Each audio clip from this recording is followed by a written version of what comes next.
Hello everybody, welcome into our latest live broadcast. It's Tuesday, the 24th of September, 2024. My name is CareyHolzman. Thank you guys so much for joining us today.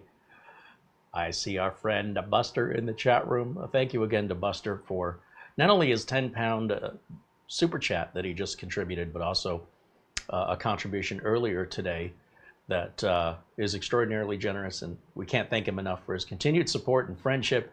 Our friend Peter Lakehop, we call him Buster, and he's telling us, good evening, Carey and Mara and everyone in the chat. All the best from Bonnie, Scotland, where the temperature in Edinburgh, 48 degrees Fahrenheit, which is 8.8 degrees Celsius. Well, if it makes you feel any better, here in Phoenix, record temperatures the rest of this week, like record, highest on record ever since temperature's been recorded. We are hitting 108, 109 degrees, when it normally this time of year we should be in the 90s. So we've got a big high pressure area. It's been that way for a while, and it's causing temperatures to be much higher than they should be. Although we're supposed to be in fall, this is still very much summer weather here in Phoenix, and hopefully one more, I keep saying that, I think this is the fourth or fifth week I've said this, one more week. I am so ready for those 40-degree temperatures, which of course will hit at nighttime, but not in the day. But still, anything better than triple digits here in Phoenix is hotter every year, and this year is no exception. Not only has it been hotter, it's remained hotter for longer. So that's always fun. And let's see who else. Rick Lakes with a $5 super chat, joining us from Minnesota. Right on. Thank you, Rick Lakes. Hello to 3D Everything. Hello to Richard DeFries. You guys are in there early. Arnold Albert saying hello. Doman 2000 saying hello. Mark Gaines from Northern Ireland says hello. Another great friend of the channel. All of you are great friends of the channel. Gil Garcia, Mark Baggett, John Svensson saying hello. Paul Howe says hello. Alexander Smith, as well as Chris Johnson, John Williams, Paul 1980s, and Nick Poverman all say hello. And there's Dan Nilsson joining us. Well, I'll tell you what, I've got something similar but different today, in the sense that there's a brand that's not very well known, and it's a sub-brand of Minisforum, and honestly, it's kind of an ugly name, at least in English. It's called Codlix. And what we have here is a Codlix branded, essentially Minisforum PC that is significantly discounted, more aggressively priced, I don't know how you want to say it, compared to the Minisforum counterpart. And of course, Minisforum's asking us to draw a little attention to this brand, because if you're looking for a bargain out there, stay away from the big name brands.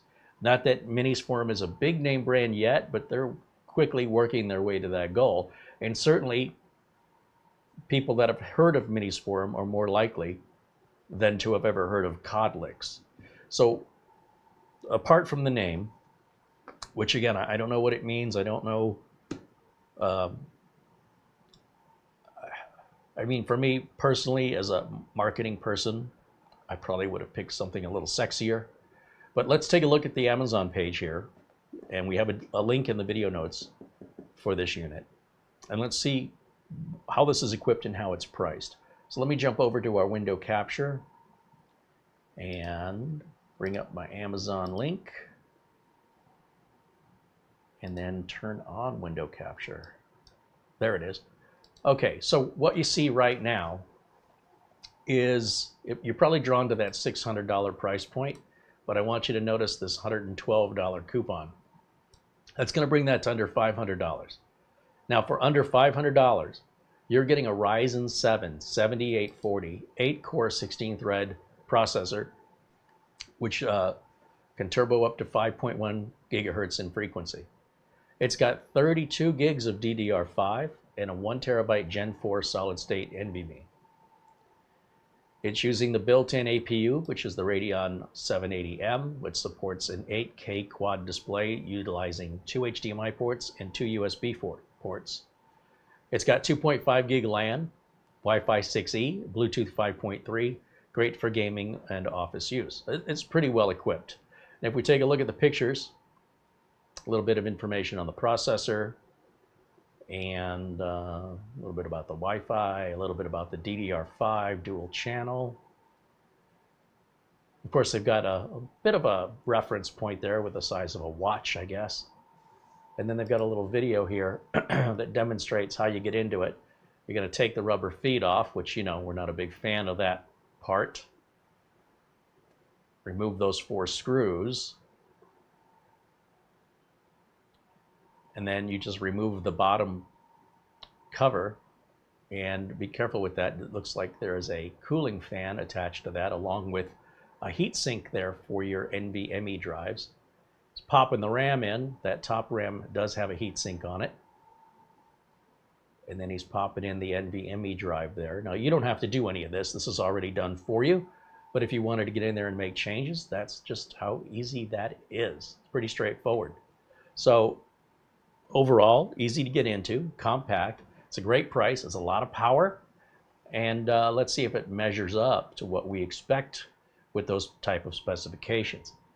So let me jump back over here to our chat room. Oh, they're still showing another video? All right. Look how, there's your exploded view right there. It's your Wi-Fi card that you can also upgrade later if you want to. Say when Wi-Fi 8 comes out, or I guess if you wanted Wi-Fi 7, you could upgrade that.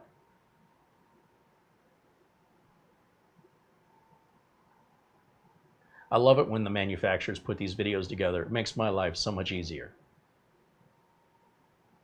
They have something called Cold Wave. Minisforum has something called Cold Wave, which is their way of keeping the computer cool. A lot of people freak out about these little computers potentially getting hot, especially if they're high-end mini PCs. And so they're claiming they don't have that issue, and we've been able to verify that. These Minisforum computers, I haven't had a heat issue with any of them.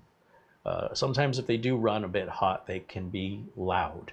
So I don't know about this one. I didn't notice them mention anything about noise, but it might have been in there and I just wasn't paying attention. So when you order it, this is the box you get. Now I've already taken this out of the box and ran all the Windows updates on it. And apart from that, it's ready for us to review. So let me go back to my chat room over here. Okay. If I could figure out how to get this out of the box, we'll be all set. I guess we go this way. And then we go there. Okay, so you got your standard documentation that you'll find in all Minisforum computers, or in this case, Codlix, with a little foam on top to keep it from getting scratched. And then inside, we've got the machine itself, which is a pretty standard looking mini PC. Not big, not small, just more or less normal. We've got our 4 USB 3 Type A USBs right here, 2.5 gig LAN, 2 HDMIs, barrel power connector, nothing on the side, nothing on this side, 2 USB 4s with a headset jack, looks like a BIOS reset right there. And this is probably, if I had to guess, a little dynamic microphone, but I'm not sure. Next to that is a power LED and your power button. Pretty straightforward. Top of it just says Codlix right down there. And let's see what else we get. Move that over here. Okay, digging further into the box. We have a piece of cardboard here.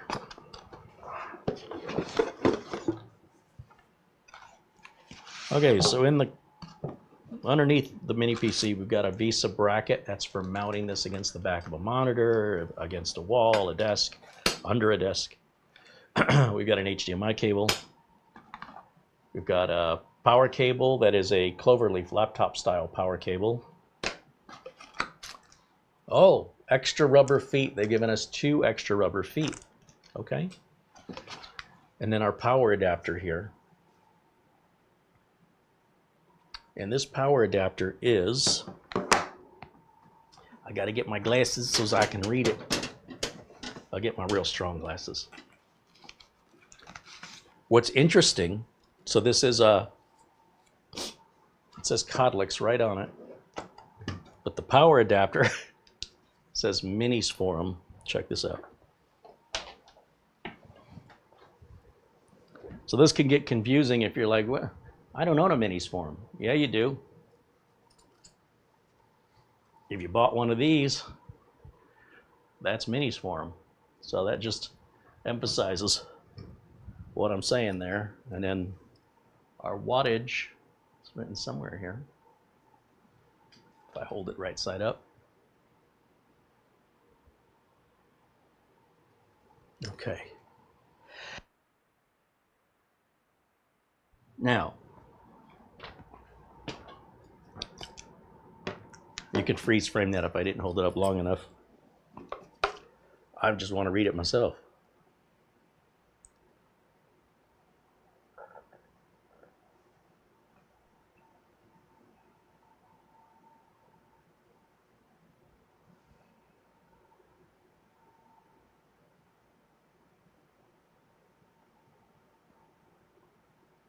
It's 120 watt.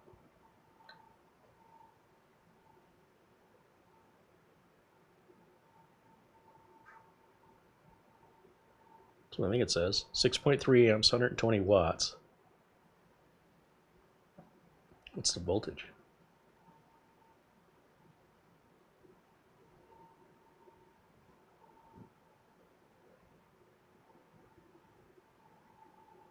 I see the input line voltage, which is of course 120 to 240 volts input. What's the output voltage? 19 volts. Okay, so very similar to a standard laptop power brick. Boy, that writing is super tiny. Okay, so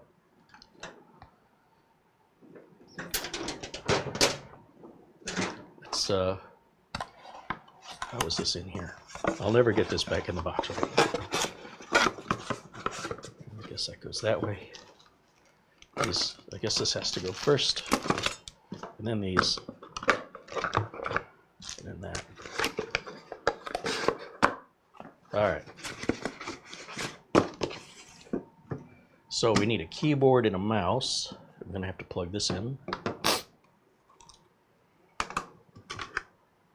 I guess I'm gonna have to plug the keyboard in the back. No Type A's up front. Turn the keyboard and the mouse on. Okay. This is gonna confuse me right quick, I'll tell you what. Now I need to plug this bad boy in, so I guess we'll bring this down to the outlet. That is not a very long cord, but remember you've got another cord that attaches here. And I should have one down here. There we go. All right. And then we'll plug that in right back here. And then we need HDMI port. So to my capture card, that should be this one right here. Plug into either of the two available HDMIs, doesn't matter which one you use. And then finally, just the network. So we could go Wi-Fi, but I'm gonna hook it up wired. Just easier. Let's see, right down here. I have a mess of cables down there. All right, here we go. Plug that in, and I'll turn it on. Got a green light. Let's go over to our capture card here and see what it looks like. There we go.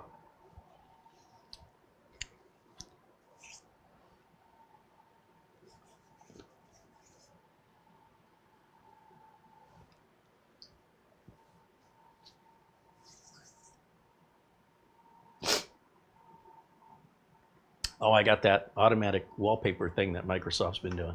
Oh, I'm fine with it. All right, let me go full screen over here on my side. Full screen. All right, first of all, let's take a look at our specs here. Right click on the start menu. We're gonna go to System. And this says we have an AMD Ryzen 7840HS with 780M graphics, 32 gigs, everything's matching. Windows 11 Home. Keep that in mind, it's Home, not Pro. Not sure why any of you have this fixation on Pro other than a very small percentage of you actually need the virtual machines or remote. That remote is just terrible. Built-in remote access from Windows. I can't stand it. But to each their own, or BitLocker, I suppose, but can't stand that either. Other than that, there's no restriction on Windows Home. There used to be back in the day with the versions of Home and Pro that enabled more RAM and things like that, but Microsoft has long since done away with that. So in any event, we'll take a look at the Device Manager. Right-click, Device Manager. We want to make sure all of our drivers are there. We want to make sure Device Manager is clicked on correctly. Okay, that's not working. There it goes. Oh, it was changing wallpaper on me. All right, so if you should ever need to reinstall Windows, let's just figure this out for a minute. Yeah, that opened it 3 times. I want you to be aware that if you order a Minisforum computer, hold on, I gotta go through this nonsense.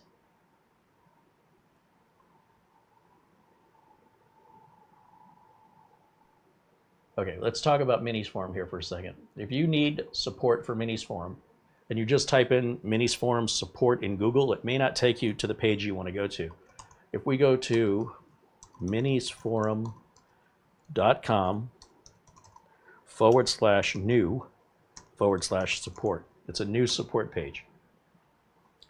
And in there you will find your unit, and then within that there will be well, there's nothing under that one. So if I just bring up just a random one here, downloads, and there you'll find your wireless and Bluetooth drivers, Ethernet controller driver, chipset driver, graphics driver. Up here's your BIOS and firmware, and your user manual. Now, with regards to Codlix, I'm not exactly sure where the support page for Codlix is, but maybe it's on the Minisforum support page. I mean, I don't know. Let's go back to Minisforum support, and I'll just type in Codlix and see if anything comes up.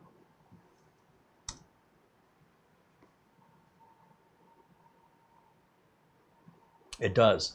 Okay, so Codlix, we have an AD78, that's this unit right here. And as you can see, under downloads, we have drivers and a RAID driver. Oh, interesting, this has RAID. BIOS and firmware, no BIOS or firmwares. You don't typically see those on mini PCs very often. And of course, no user manual either. Interesting. Okay, so there's your drivers. That's a 1.9 gig file containing every driver you'll need should you want to do a wipe and clean install of Windows. And then your RAID driver, I suppose, if you wanted to activate RAID on that. I wasn't aware you could do that, but I'm going to download that and put that in my pocket for later. All right, we'll make sure we're up to date here right quick before we get too crazy. So we're going to run over to Windows Update, and we'll check for any updates here. This should only take a moment. And while that's happening, I'm going to grab my utilities flash drive, and we're going to copy over, well, the utilities you'd expect me to. So let me plug the flash drive in.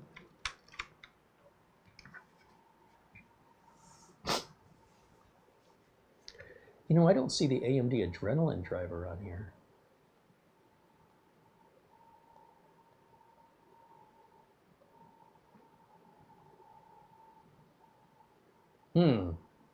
I'll tell you what, I think I want to put that AMD Adrenalin driver on.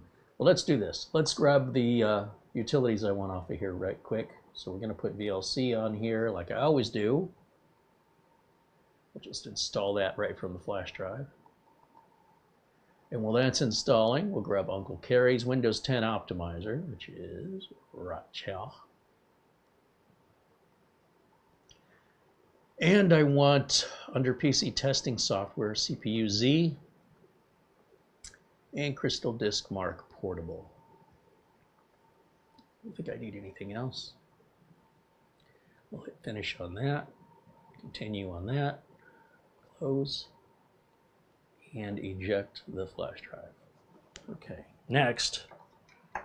Yeah, if you have an AMD system, you definitely want the AMD Adrenalin software. Now, they probably have some form of Adrenalin software on here because otherwise that device manager would have some items in it that were not identified. But it doesn't look like we've got the whole UI. So what I would do, and again, this is all free, AMD Adrenalin, enter, click on this first link, download software. Oh, we got to accept the cookies first. Download software, download Windows drivers. It's going to grab that right quick. There it is. Open the file. Yes. Install. And while that installs, we'll close all that background stuff up.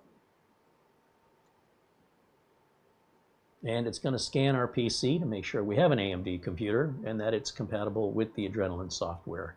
Otherwise, it will not let you install it. The Adrenalin software gives you a lot more control and improves performance and security of the PC. And as far as I'm concerned, it's critical to any AMD system. If you want to get the best out of your AMD laptop, desktop, mini PC, you want to make sure not only do you have the Adrenalin software, but you've got the latest version of it. It is free for you. You just have to know to go and get it or to update it.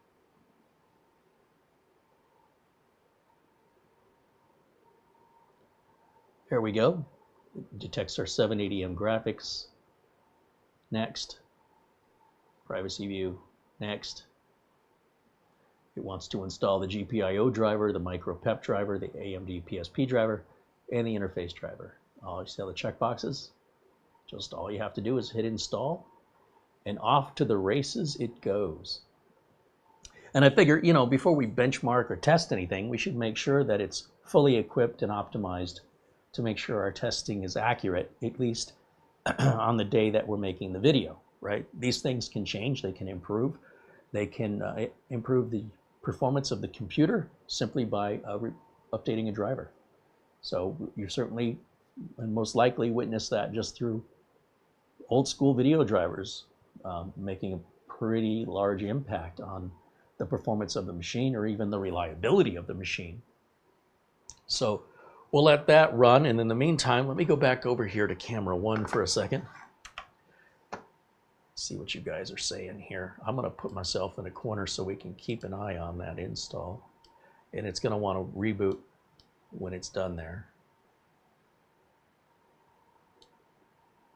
So make that a little bigger. Let's see. What are you guys saying?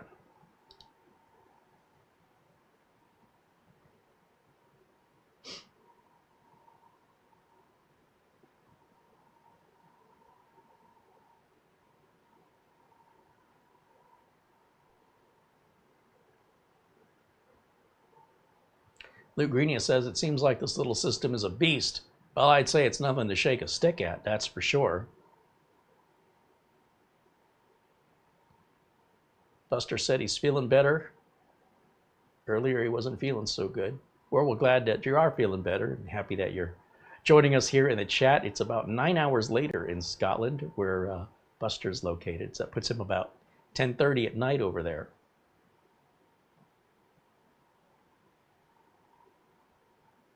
David Graham joins us and says hello.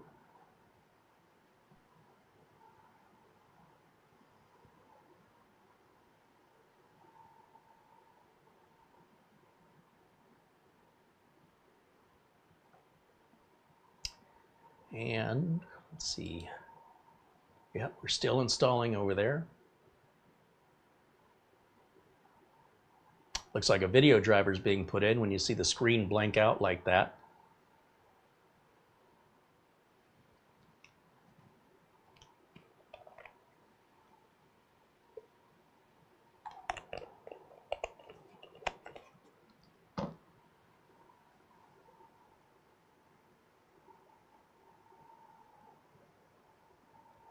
Almost there.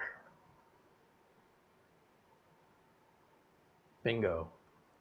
And then we're going to want to restart for these changes to take effect. So let's do that now. Now you'll see I've got, if you've got a sharp eye, you've noticed I've got the external USB4 NVMe enclosure from both Zike and ORICO.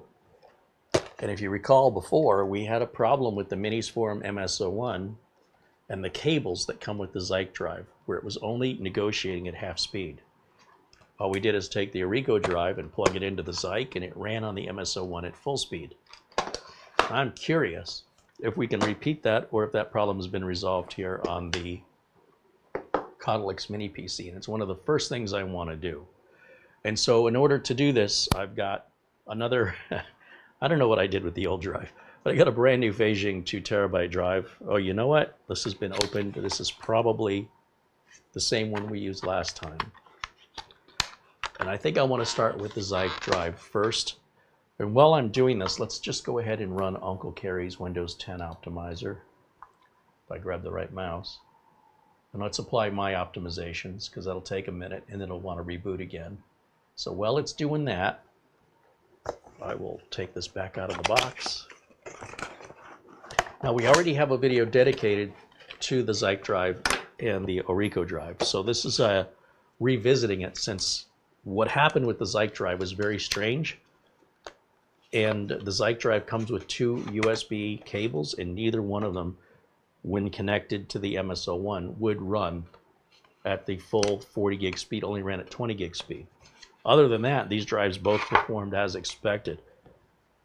There's our reboot request right there. Do that one more time. And also by rebooting this live, you can get an idea for the length of time it takes to shut down and restart. This is whisper quiet. I don't even hear it at all. Not yet. We'll see if we actually push it really hard. Ryan says, with a $2 super chat, this must be Studio C. Yeah, we made that announcement about a month ago. This is about video 8 or 9 or 10 that we've done here, but we're glad that you've joined us, and certainly want to go back and see everything you've missed. And thank you for your super chat contribution.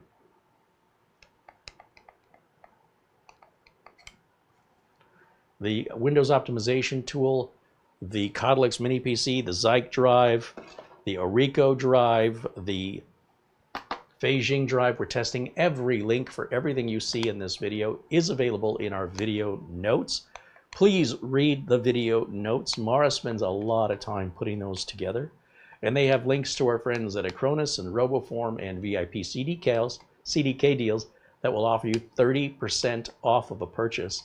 And if you don't look at the notes, you don't get the discounts, and you don't know these deals are available. So please read the video notes on every video we do. It'll probably answer most of your questions. Now, let's see.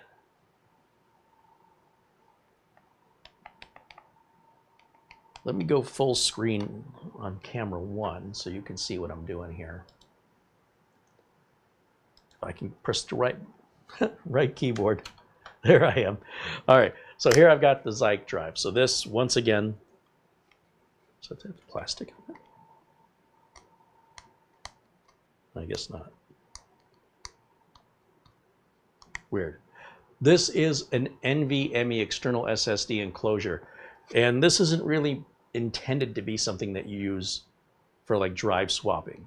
This is really, not that you couldn't, but it's really designed to be a permanent, put something in here and use it as an external drive that's going to run super fast. And if you have USB 4 that's 40 gigabits per second, and you use a Gen 4 NVMe drive, you should be able to get speeds of about 3,800 megabytes per second, which is faster, think about this, faster than the fastest Gen 3 NVMe drive you can put directly onto your motherboard. Now, even though a Gen 4 drive can go up to 7,300 megabytes per second, the 40 gigabits per second sort of equates to 4,000 megabytes per second, but there's error checking and parity overhead. So about the best you're going to see is about 3,800. If you put a Gen 3 drive in this, you're going to run as fast as a Gen 3. Then that's going to be your bottleneck. Or if you plug this into a USB 3 port or something like that, you'll only receive the speeds of the USB port you're plugging it into. So there's no sense spending the kind of money on this and then being cheap on your NVMe drive or being cheap on the computer you're plugging it into. This is as high end as you can go for an external drive right now, and that's USB 4. Now, if I open this up, this should slide one way or the other, I think, or no, I pull it up. There it goes, and then slide it towards me. And then there's our slot for the NVMe drive. And I'm going to grab our fanxiang 2 terabyte Gen 4 NVMe drive. I think these are a great deal. I've installed over 2 dozen of them. Never had one go bad yet. Knock on wood. This is a toolless design, so you just slide it into the slot. Kind of goes in on an angle. And then there's a little rubber nub up here at the top. We can just give that a little twist, and that locks the drive right in there. There is a thermal tape on the bottom of the lid, and one side of the lid has little grooves in it, and that's the side that's going to fit basically towards the top where the drive plugs in. And so you're going to slide that in kind of like that, and then just push it down. That's it. We're ready to test. Now, it does come with a USB C to C cable here, but it also contains one right in the enclosure. Pretty small one, but it's there. And I have found this little nubbins that sticks out right there on the side. Can get in the way of another USB-C port that's very close to it. So I'll plug that in on this side.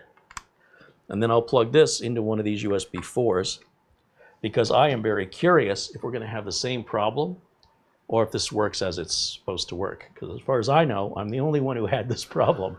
So let's go back over to the desktop, and we're going to try this USB 4 out on the Codlix and see if it's actually USB 4 and make sure the ZikeDrive works like it should. So it's kind of a double test.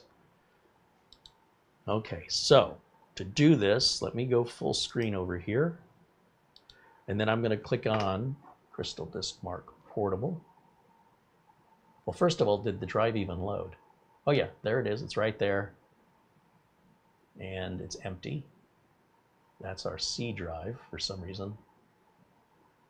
All right, it's drive D. So let's go to Disk Mark 64. Make sure we select drive D.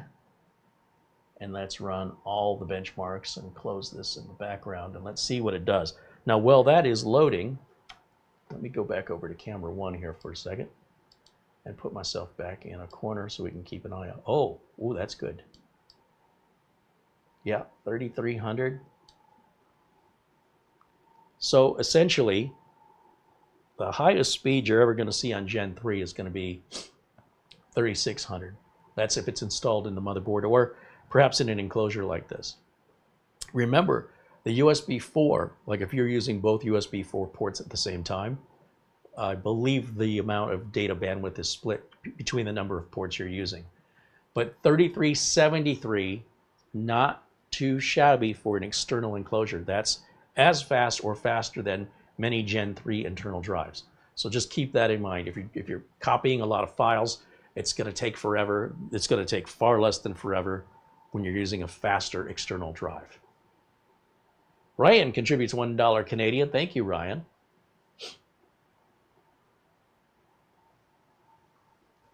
Chris Garrett says, how is anyone supposed to pay for the Windows license keys from VIP CDK deals if they no longer take PayPal? They take everyday credit cards. They take Google Pay. They will be bringing back PayPal. Not quite sure what the status on that is, but there's some issue with PayPal, and they're trying to get PayPal to cooperate. And PayPal isn't exactly, I mean, I don't know if you've ever contacted PayPal for help, but pack a sandwich. PayPal won't prioritize you. So you get your turn when you get your turn. And I suspect that's what's happening at our friends over at VIP CDK Deals, is they're just sort of a victim of that PayPal customer service. But I fully expect they'll have PayPal back in time, and I'll let you know as soon as I'm aware of it. In the meantime, MasterCard, Visa, heck, PayPal even has their own debit card that you could apply for It'll come right out of your PayPal balance. It'll take that as a MasterCard. You could also use Google Pay. So I realize PayPal is more convenient. I certainly think it's more convenient. And they want to offer it. It's not like they don't want to. They're just trying to get PayPal to, whatever this issue is, they're trying to get it through to PayPal. They're legit and right whatever this wrong is.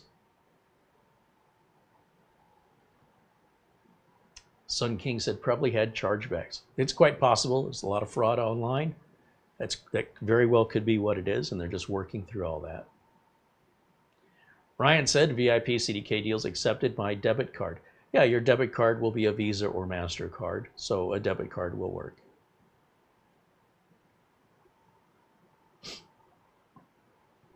Chris Garrett said, I don't blame PayPal. I never had an issue. I blame CDK. I don't really think it matters who you blame since you're not a decision maker in the process, but you know, we don't know what's going on. So you may choose the negative view, you may choose a positive view. It really doesn't have anything to do with the actual problem, but if it makes you feel any better, blame away. What to say about that?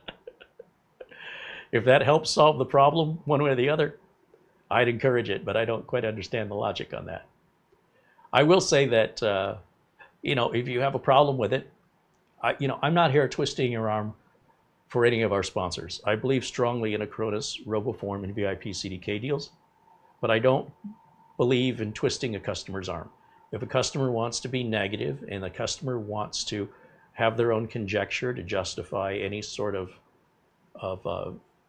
toxicity towards one of my vendors, then I would encourage them to not buy from the vendor, because we're trying to offer you guys a really good price, right? And what we're expecting in exchange for that is either no thank you or thank you. Anything other than that is it's unjustifiable. Unless there's some way that you've been wronged by one of my vendors. If that ever happens, please let me know personally. All right. This is not something I take lightly. All right, there's our final numbers with the ZikeDrive. I got to get all my names right today. The ZikeDrive plugged into the Codlix Mini PC, utilizing the USB4 port up front, and is definitely performing like it's supposed to. On the MSO1, we were seeing numbers around 1900, which was telling me it was negotiating at half speed. I don't know what's going on with the MSO1. There might be a driver missing or a BIOS update or something to update that USB, but the ZikeDrive ran fine in it. So I don't know what to think. In the meantime, the ZikeDrive is performing more or less the way we expect it to. Out of curiosity, if I go back over here to camera 2, and let's disconnect it. Let's close this out. Remember that 3373, okay? Just remember that. Excuse me. Close that out, and let's eject.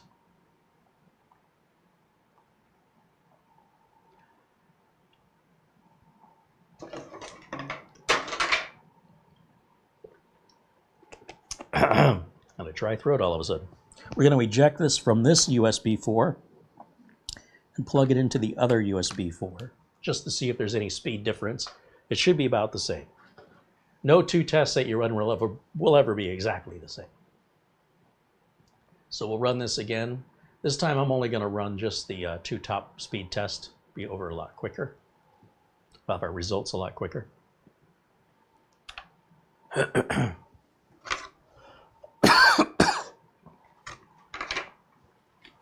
Yeah, it's about the same. That's good, that's consistent, that's what we want to see, and also definitely running at 40 gigabits. Remember, 4000, if everything was perfect and there was no overhead or error correction or parity checking, 4000 would be the best. However,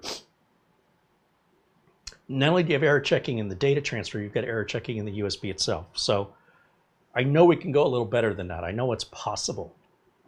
I think we can get this to 3800, but if we try this again using the ORICO drive, and we'll take the fanxiang drive out of here, with all things being the same, we're going to open up the fanxiang drive, and let's go full screen on me so you can see this, but in the meantime, we'll let this test finish.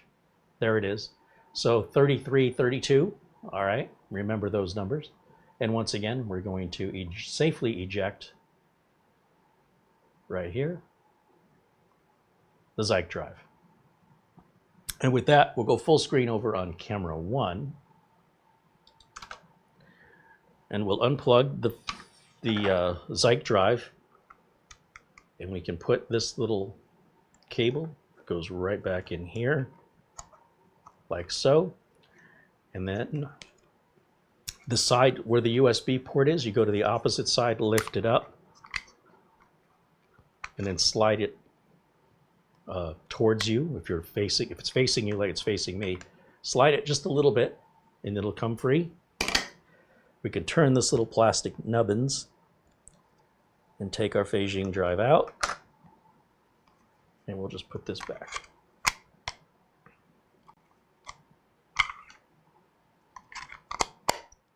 All right, that's the ZikeDrive. This is the ORICO drive, also USB 4. Now this one has a little plastic nubbins here that's very easily lost. They do give you an extra one. And the idea with this one, I have since learned, is go ahead and place it onto the topmost groove. Really should have my glasses on for this. And preferably don't do this over carpet in case you drop it. We're going to slide that in, push this down, and then twist it. And we are locked in, ready to go. The lid, you'll notice there's a cutout right here on the lid. And then how this piece here drops down. Those two things go together. Slide it together. It clicks. You're ready to rock. We're going to use the cable included with the ORICO drive. What's nice about the ORICO is they do give you a USB-C to a USB-C or USB-A adapter. Zike, only USB-C to C. You get two cables. The only difference is length. They're both USB-C to C. For whatever reason, when we use the cables included with the Zike, on the Minisforum MS01, we only negotiated at half speed. When we took this cable from the ORICO drive and plugged it in Type-C to Type-C into the Zike, it ran fast, like it's supposed to. I don't know what's going on. I can't explain it, and it is what it is. So let's grab, obviously this end will plug into the ORICO drive, and this end will plug into one of the USB 4 ports up here. We'll use the far one first. This does have a little active cooling fan that turns. And you'll see we've got a blue light there blinking, telling us that it's doing something. Reading or writing data is usually what the blinking lights indicate. And we're going to go back over to camera 2, which is our desktop. Full screen. Okay, here we go. We're going to go back over to this computer, make sure we have the D drive. We do. There it is. Okay, back over to Crystal Disk Mark.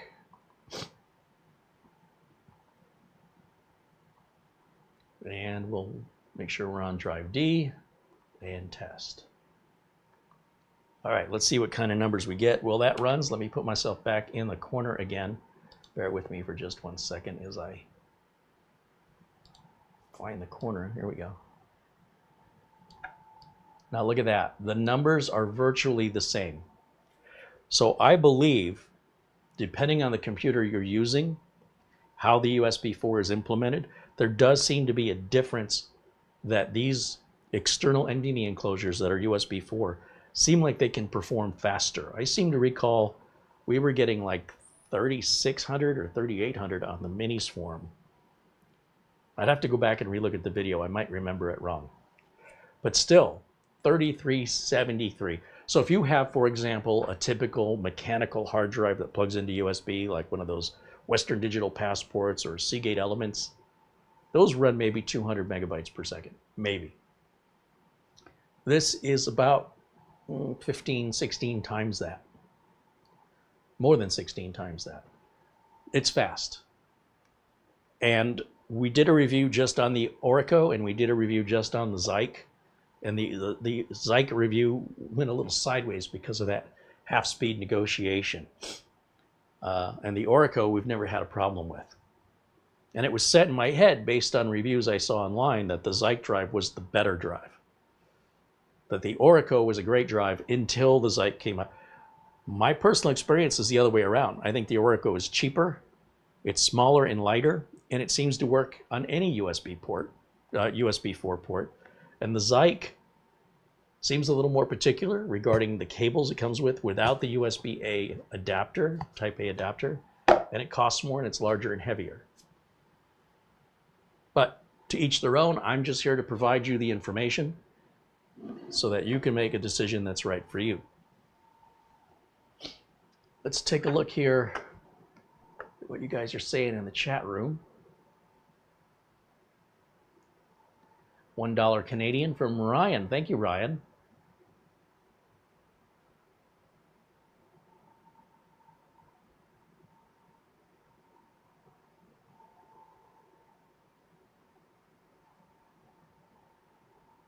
Ken Jung said that is a nice speed. It's not bad, and it's all toolless.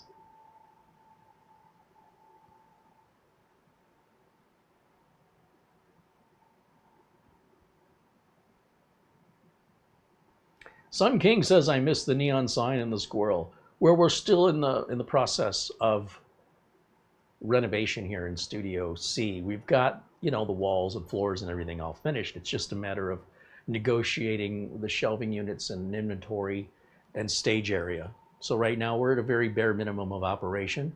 We're also at this point verifying our connection is solid. We did have an issue with it. That was an issue with the streaming PC. And yeah, we talked about that in a previous video, and we've got that all sorted. So it's a lot of work to get the audio and video tuned in, to get the internet connection locked in, as well as bring all the inventory over, figure out where it's going to go, and you know, get rid of things we can get rid of, keep things we need to keep, put it somewhere depending on how likely it is that I need it, right? I want to be able to have quick access to it versus other things I can go higher up on the shelf, further away. All this inventory has to be gone through. And then as well as set decorations. We have a lot of set decorations. We just haven't yet gotten to that point. So we're still in the very early stages of Studio C setup. Now there's almost our final numbers. We're at 3,300 on the reads, 3,200 on the writes. Definitely not something to shake a stick at. And we're just waiting on that final number there. Let's see. John Williams said he used a MasterCard the last time to buy a product key, and he didn't have a problem with CDK deals. I have also used a MasterCard. I think I also used a Visa. I definitely used a MasterCard at least a half dozen times in the last couple months. It doesn't work any different. It's just for me personally, I like the convenience of PayPal. So like I said, PayPal also has a debit card. You can apply for it, and it works just like a bank account debit card. It runs just off the balance in your PayPal account. So if you've got the money in your PayPal account, you use your PayPal debit card. I think that's all you need to qualify for it. It's a really easy card to get. That is a MasterCard, and you can use it in the grocery store and other places where PayPal would not normally be accepted electronically. You just swipe it like a debit card. Enter your PIN, just like a debit card, and the money comes out of your PayPal balance, just like your debit card does to your bank account balance. It's very convenient. Peter Laycock is hitting the sack, going to bed. All right, well, it's almost 11 p.m. there in Scotland. Thanks for joining us, Buster.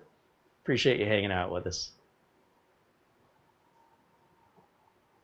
Dave says, are there 2 monitor outputs? Dave, there's actually 4. The USB 4 port that we're using can work as a display port out, and since there's 2 of them, that means 2 display port outs, plus the 2 HDMI outs in the back. Yeah, I would recommend you go back to the beginning of the video, and it demonstrates all of that there on the home page, and shows you can have 4 displays simultaneously on this. Yep.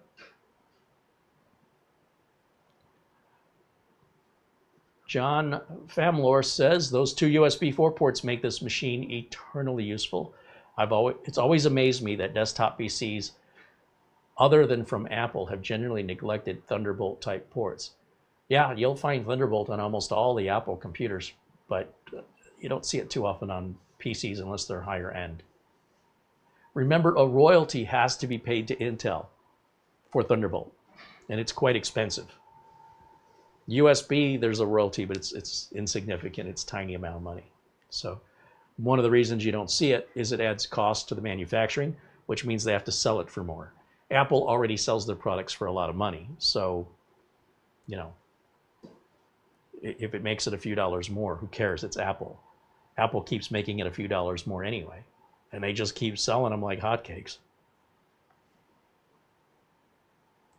All right, let's see, what else can we learn about this machine? Let me go back to full screen on camera 2 here. There we go. So there's numbers. Oh, what about the internal drive? We've got a, what do we have in here? We'll right click, go to properties, and then we'll go to hardware.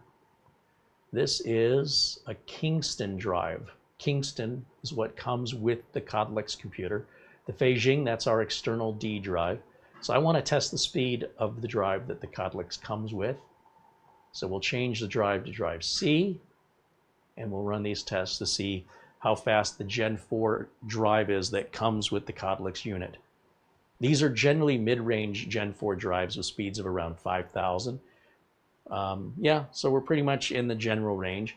Once again, with Gen 4, you can get speeds much higher. You can go to over 7,000, but you're going to pay a lot more money. For those higher speed drives, they also generate more heat. What's also interesting is that since there are 2 NVMe slots, that we could put 2 of these drives together, put them in RAID 0 and double our speed. So we could get to, say we put 2 high-end, these fanxiang drives. Let's say we get 7,000 megabytes, 7,100 megabytes per second. Multiply that times 2 in a RAID 0, and you can get 14,000 megabytes per second in a RAID 0. You've got no backup, and if either drive dies, if you have no backup, you lose everything off both drives. So backups are really important to make.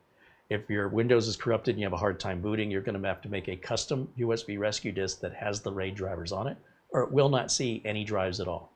So it's a pain in the butt. But, with a Gen 5 NVMe SSD, you'll soon be able to get over 15,000 megabytes per second. So it's coming out next year. You're going to see the 15,000s, not just a couple months away. And then more and more we'll start seeing mini PCs that offer Gen 5. However, they do run super, super hot, and that could be a problem on a mini PC. So just bear that in mind. You want to go faster, you're going to pay more, and you're going to run much hotter. And that's true of cars and computers and CPUs. It's true of walking versus running. Everything in life, the more power you pull, the hotter it gets and the faster it goes. Or in the case of a light bulb, you can make that light bulb really super bright by just cranking up the voltage until it burns out. And when it burns out, you don't want to touch it because that'll burn your skin. All right, let me go back over to the chat room. Let's see what's going on over here. Bill Sony says hello. Paul Howe says it's 9:48 p.m. in the UK. Right on, thanks for that. I always get our time zones a little confused as people watch from all over the world. Paul Gray watches us down in Australia. Oystein watches us in Norway. Buster in Scotland. Mark Gaines in Northern Ireland. Ian Gooch in London. Paul Howe is joining us in the UK, which of course would be Ireland, Scotland, Wales, England. I feel like I'm missing one. So there are 5. Jones, let's go Lions. Yeah.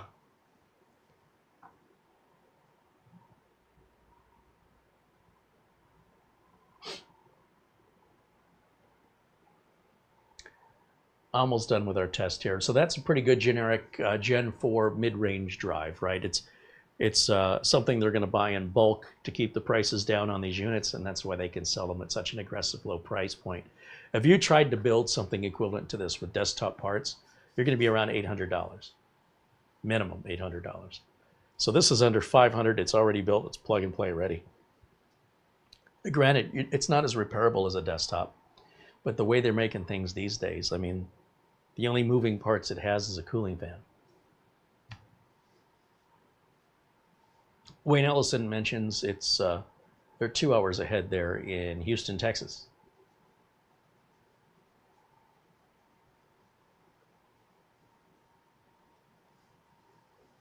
All right, we are just about done here with this test.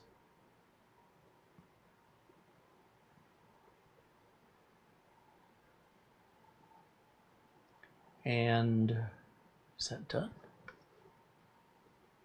David Collins said he's in Houston too. Look at that. John Famler said we could be entering an era where these machines can easily be useful for a decade, especially since so many computer functions are online. Anything's possible. I'm not quite sure I would promote this as a 10-year computer build to a customer, but I would say, you know, within 5 or 6 years, you're likely going to want to replace this as more and more power becomes available at lesser and lesser of a price. It'll be very interesting to see where we are with computers in another 5 or 6 years.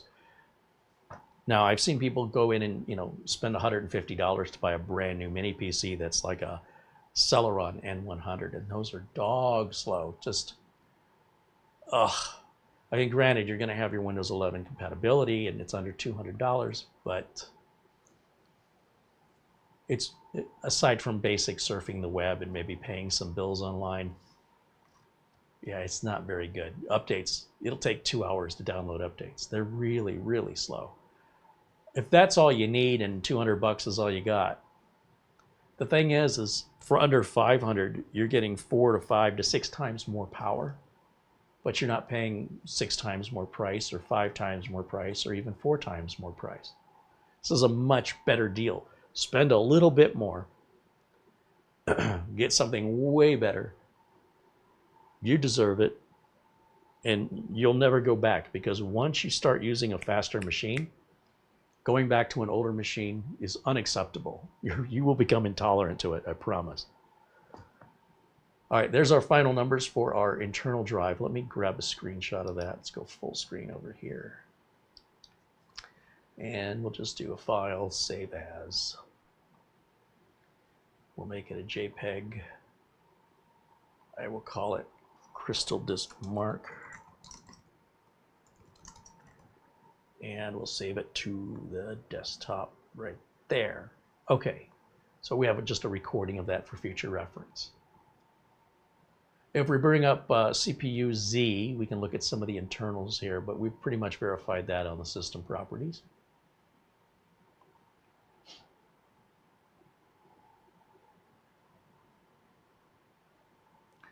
Yeah, AMD Ryzen 7 7840HS. This tells you a little bit about the main board they're using, the AGESA settings. Memory, 32 gigs, it's DDR5. It's 2 sticks of 16 gigs each of DDR5. And the details, the memory is 5600 speed from Micron, which owns Crucial. Graphics, this is the APU, so the built-in 780M graphics. So you can do some gaming on this. I don't know, for me personally, I don't have much time for that anymore. I don't know, games just ain't what they used to be. But it'll do some games. It kind of depends on what you're playing and what resolutions. Let me disconnect the, see, I don't have my flash drive icon down here, my eject. So we'll go to taskbar settings, and under taskbar taskbar, system tray icons. I want to make sure that safely remove is added on there so I don't have to search for it. And I want the AMD Adrenalin software. See, I already forgot I installed it. See, I want to see that red icon down in the right corner, because when I bring that up, that's going to tell me everything about the system here, along with what version I've got, which may be something I'm covering up. But yeah, we've got 24.8.1. I can hit check for updates just to make sure. And if I see a little notification down here, it probably tells me there's a new update. You should grab that at your earliest convenience, just to keep security and performance up. And you got a bunch of tabs here for optimizing and tuning, some of which are not available to us. It just kind of depends on which, what the computer's doing. There's AMD noise suppression, AMD privacy view. Anyway, all that's here. And it's all free for all AMD users.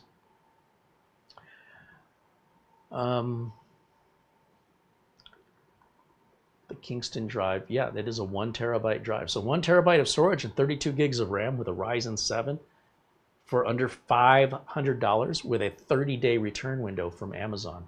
You have 30 days when you purchase from Amazon to return anything you buy for free within 30 days for any reason whatsoever. Just so much as I change my mind to I don't like it or it's broken, whatever the reason, you have that option available. So you have peace of mind. If you want to order one, you know that you're not going to get ripped off. Your satisfaction is guaranteed. And you should know within 30 days if you like it or not, right? That seems common sense to me. So let me go back to full screen on camera 1. And you can watch me put this away. I'm going to take the fanxiang drive out of here. Just turn that and lift it. Take the little plug out. Put that back in there for another review for another day. And I'll keep the little plug in here. Is that right? Yeah, goes to the far hole. These other holes are for smaller, shorter NVMe drives, which I don't use, the 2240s, the 2242. So the 22 is describing how many millimeters wide. This is 22 millimeters wide. This is a 2280. It is 80 millimeters in length. They do make them at 2260 and 2242. I don't use them. They are not as common, but this will accept it. It does have that small fan on it. It's a bit lighter, and I believe a little bit less expensive than the ZikeDrive. I mean, they're both good. So really up to you. If you decide you need a fast drive and you have a USB 4 port, without a USB 4 port, you're simply not going to get the advertised speeds. Now, with the ORICO, you're supposed to put this little heatsink on the drive. But if your drive already has a heatsink and you can close the lid, you don't need to use the enclosed one. And they give you 2 thermal pads with that as well. So that's all included with the ORICO. The Zike, as I mentioned, it's got the thermal pad already attached. I think it was already attached on the lid. And then just USB-C cables, no Type A is available on the Zike. But the Zike does not have a fan. It's a giant heatsink instead, and it's using that giant heatsink as a passive way to cool your NVMe drive. So to each their own. That's going to have some value to some people and no value to others. I leave that to you to decide. I'm not here to decide for you, just to make you aware of what your options are. And that can just go right back in there like so, I think. Yep. And then our ZikeDrive can go back in its package. It's got a little cutout there for the little nubbins on the USB-C cable. And we'll pop that in there. This will go right on top. I mean, normally you guys wouldn't be putting this stuff back in the box. Normally you'd be using it, I hope. But I think these are going to be coming up again in the future, so I want to have them ready, sort of like new, ready to go for any future testing. But they are intended for you to put a drive in it and use it as an external drive for very quick backups or file transfers through your USB 4 port. And of course our fanxiang drive, it's good to go. And we'll put that back in its package. What's interesting is there's a little window in the box.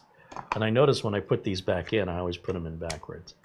So what I would do, just from my own OCD, is turn that drive around like so. And that way, when I put the instructions back in the indentation, you know, it covers the drive, you can't see it. So if you put it in this direction, it will align with that window, which is how it was when it was new. Now, I might have flipped it 180 degrees. It might be upside down. I'm not that OCD. Just a little OCD. That's a slippery little guy. All right, so those are the drives we tested with. This is the box the Codlix came in. And do you have any questions about it that I can answer? This will be the time for any questions on the Mini PC.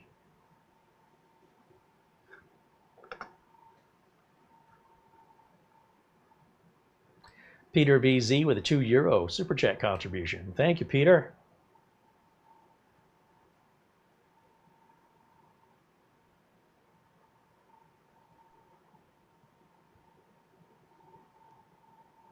Bill Sony T, is any get for Intel like AMD Adrenalin? The Adrenalin AMD software is like the Intel chipset driver. So you always want to make sure that you have your latest Intel chipset driver. It doesn't have that interface though. Intel does have an ARC video driver for the latest Intel processors that have the, I think they have a built-in ARC processor, if I'm not mistaken. Even the Iris ones, I think, will still use the ARC driver, and it will give you an interface strictly for the GPU that kind of looks like the AMD Adrenalin software. But they're competitors, right? So they do sort of offer the same things, but they offer them differently. Just like Toyota versus, say, Nissan or Honda. They sell very similar products at very similar prices, but they have their own little twist on things.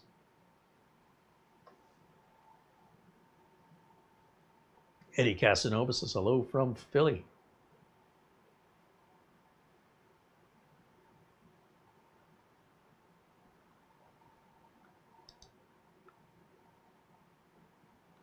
Let's see.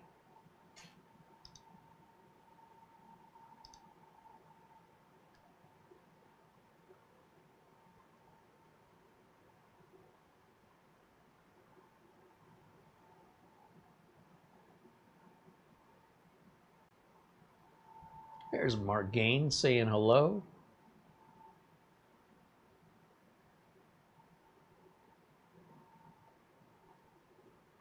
Luke Greeting says, I don't have any questions, but I want you to let you know I'm enjoying the Project Zero build, and thank you. You know, I don't want to I don't want to ruin your day, Luke. But MSI has announced 5 new Project Zero motherboards will be coming out. And the company Cougar that makes the big robot's foot case, well, let me show you guys another. How do I do this? Let's go back to the Codlix machine, and then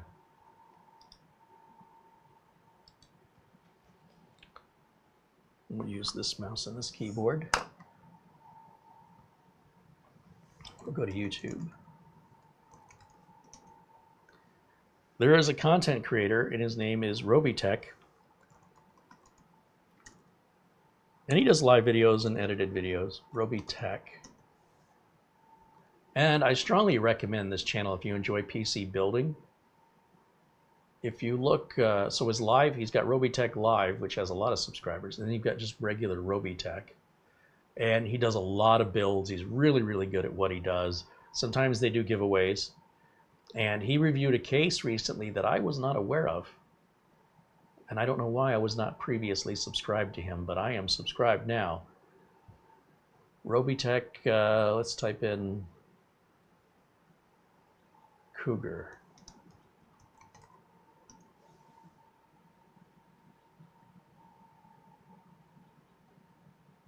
This case right here, oh, we have to get through the ad.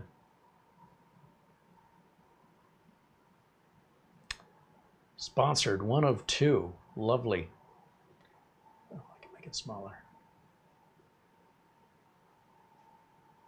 I don't have to go full screen on the ad. There, look, YouTube even covers up an ad with their own ad. Okay. Let's hit skip here, finally. So he's got this build that is it's got a, you see this fan down here? It's got a little area that displays, you could put like a little figurine or something on this plate that lights up and spins, and it's just a showpiece for your case. How crazy is this? And it looks like it's got a like it's on a skateboard or something. It's really bizarre. So anyway, I don't want to play too much of his video and get a copyright strike. I think you get 15 seconds or something. But if you've not seen Robotech, be sure and check him out. It's very good at what he does, and he has just the latest and greatest stuff. And give him a subscriber or subscribe. No, he's got the regular channel and the live channel. He's got two different channels. So if you subscribe to one, you won't get notifications about the other one. You've got to subscribe to both of them if you want the notifications from each channel.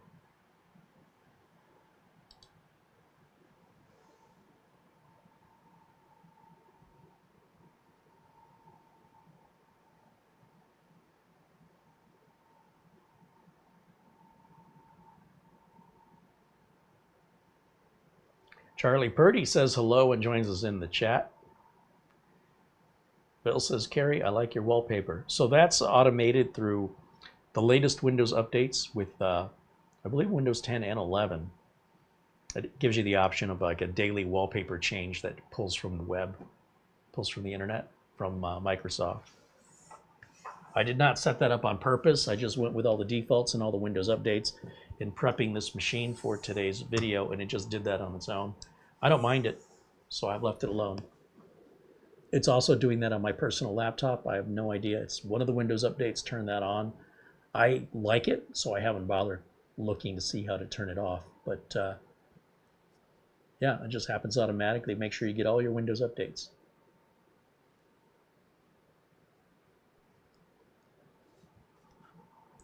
So once again, we're looking at, close this out, turn on my screen capture. We are looking at the Kodlix AD78. That's the model number, AD78, Ryzen 7 7840HS, 32 gigs, dual channel. You can even put 2 NVMe drives in it and run them in a RAID 0 if you want to get that extra boost in speed. AMD Radeon 780M is the built-in graphics in the chip. Supports an 8K quad display using 2 HDMI ports and the 2 USB4 ports. The LAN connector in the back says it's 2.5. Let's check that. We haven't checked that. So let me go back to, let's go back to the desktop here. We'll go down to the computer, right click, go to network and internet settings, Ethernet. Yes, we are connected at 2500, up and down, exactly the way it should be. And we're on a private network. Yeah, if you're ever wondering where to change that, how do you change the private or public network? Just right click, go to network, internet settings, click on, you know, whether you're connected Wi-Fi or Ethernet, and you'll see right up here your profile type. It defaults to public for security reasons. Okay.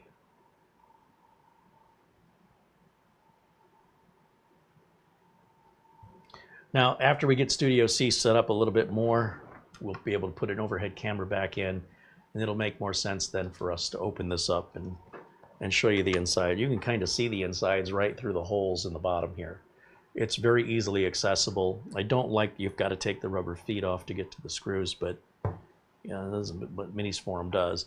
They've got a little arrow that when you take this off, when you take off the bottom panel, because all 4 sides are the same length, it can be confusing as to which direction it goes back on if you weren't paying very careful attention and were very conscientious of which way the stickers were when you took it off and which way, you know, was the back facing you, or, you know, ever since you've worked on it, have you turned it?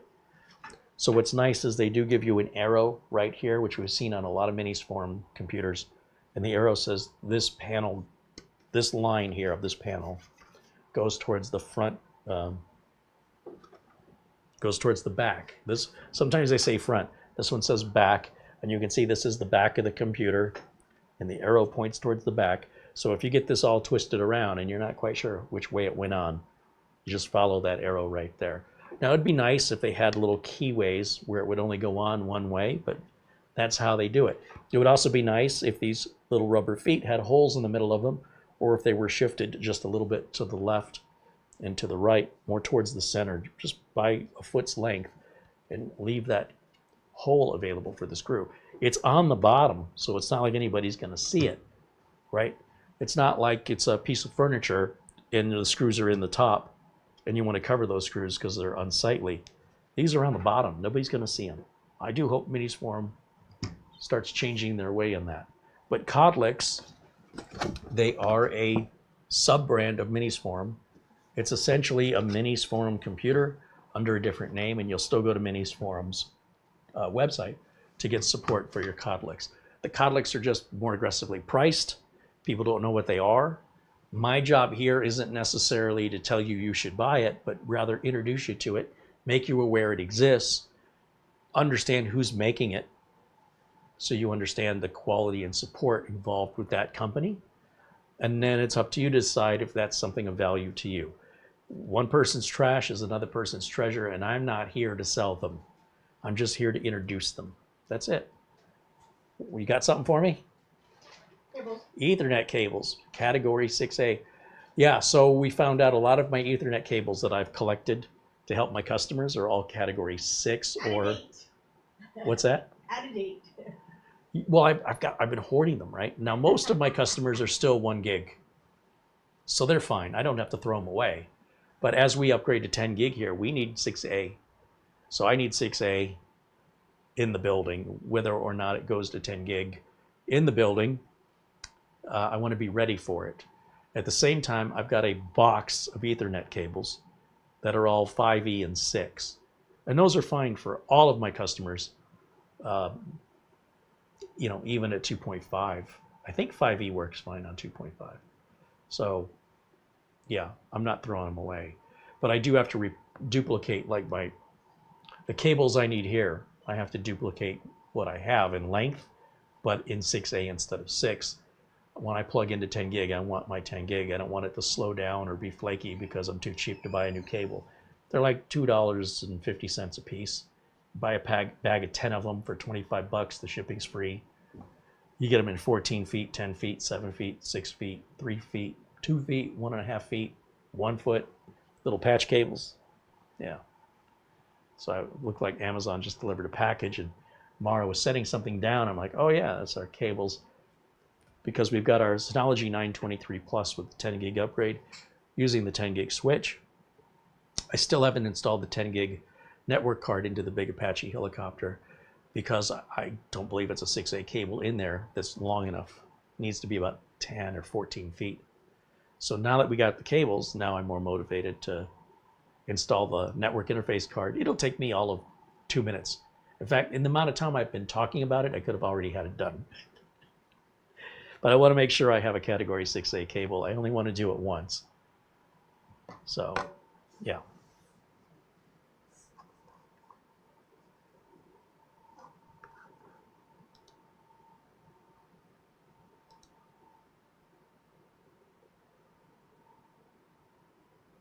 Thomas Mac T says hello. Welcome in, Thomas. Suzuki said, my mini PCs are from Minisforum. I'm waiting to get a couple more, but waiting to see if they come out with a Ryzen 9000 class mini.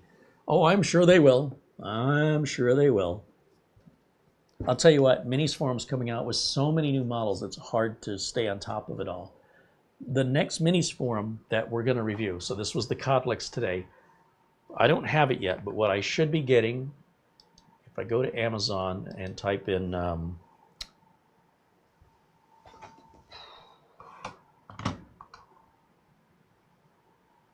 UM760 Slim. We've already reviewed the 760, but the 760 Slim is thinner, and I should be able to show this to you. Window capture on. Now, this has half the RAM, okay, 16 gigs of RAM. And it's got like half the cores. I think this one that we reviewed today is a lot more cores. This is only a Ryzen 5 versus a Ryzen 7, but it also means it'll use less power, get less hot. What's interesting about this for me personally is, once again, I believe we have USB 4 on this. Let's see what it says. UM760 Slim, 16 gigs, DDR5, 1 terabyte Gen 4 solid state, supports 8K on the HDMI outputs and USB 4 outputs. So, as Wi-Fi 6, very similar to what we're using today, just thinner, so you can't like put a drive in it. And they have different variations of units here, but we're looking at the 760 Slim. Look at the price, 320 bucks, so it's about 180 bucks less than the Ryzen 7 we're looking at today. Again, half the RAM. And when it comes to the, let's see, 60 watt performance, noise level below 35 decibels. Here's what I want. 2 USB 3.2s, Gen 2. Those are Type A's. 2 USB 2.0 ports, that's your keyboard and your mouse. It only has one USB 4 port that supports the power delivery, whereas this unit we looked at today from Codlix has the 2 USB 4s. It's got one HDMI port, where the Codlix today has 2 HDMI ports, but it does offer you a display port. It's got the audio interface, the clear CMOS, that's the same, 2.5 gig, and wireless LAN, that's 6E, and Bluetooth Wi-Fi, that's all the same as the unit today. Supports 65 to 100 watt power supply, 15 watt power delivery. Yeah, I'm looking forward to reviewing this one because of just how slim it is. That's the sales point here. And as a result, of course, it's not quite as full of ports, but if you don't need a rocket ship, if you want something like as a home theater PC that you want tucked away and not, you know, flashing and drawing the eye because you want that, you know, use that to stream Netflix or Plex video, whatever, to your television in your TV room, then this would be a great little hidden box that would not stand out. That could be the controller, if you will, of your home theater, and this would be your home theater PC. That would be perfect for that job. But also great for most offices, right? Opening Word, Excel, PowerPoint, all that stuff. This takes up very little desk space, and the price on it is insane. 320 bucks, free delivery, 30-day free returns. So I don't know, I mean, what's not to like? For that price, try and build one. Once again, try and build AMD Ryzen 5, pick whatever case you want, pick whatever motherboard you want, put 16 gigs of DDR5 in it with a 1 terabyte Gen 4 SSD NVMe. Go ahead, knock yourself out. Pick whatever case, power supply, install your operating system, add it all up and tell me what the price is. I guarantee you, you're going to be spending about somewhere closer to $600 to build something like this. That's an incredible value. And every time I see these mini PCs, every time they come out with another one, it's like more value, more value.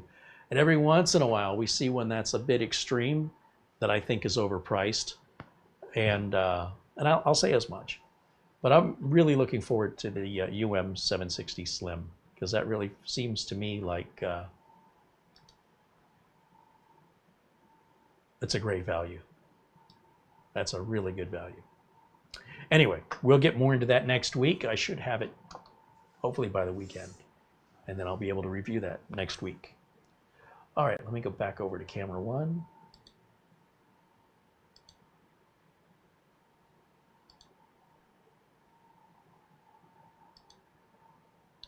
And back over to the chat room. Charlie Purdy with a $20 super chat contribution. Right on. Thanks, Charlie. Thank you very much. Rick Lake said, I'm interested in getting this mini PC. I just got to find the money for it. Hey, well, that coupon's valid, that 112 bucks off.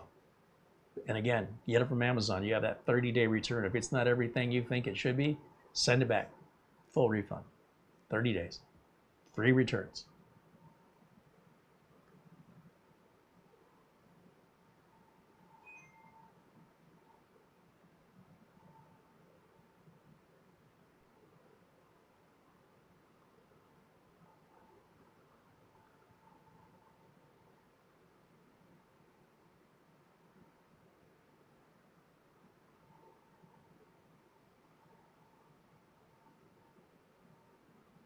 Oh, Mark Gaines mentions the MSA1 from Minisforum that we've reviewed here.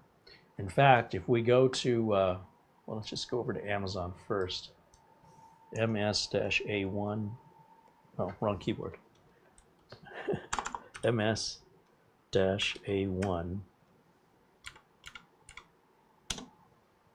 Is that a 9000 series?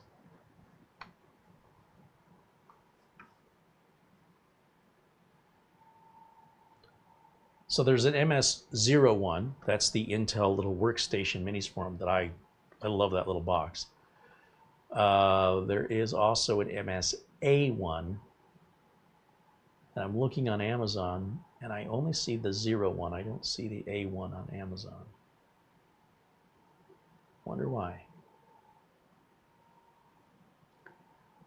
But if I jump over to YouTube, and I type into the YouTube search, I'm going to type CareyHolzman as one word, and then MS-A1. Should pull up my review of that. Yeah, so if I go back to my screen capture,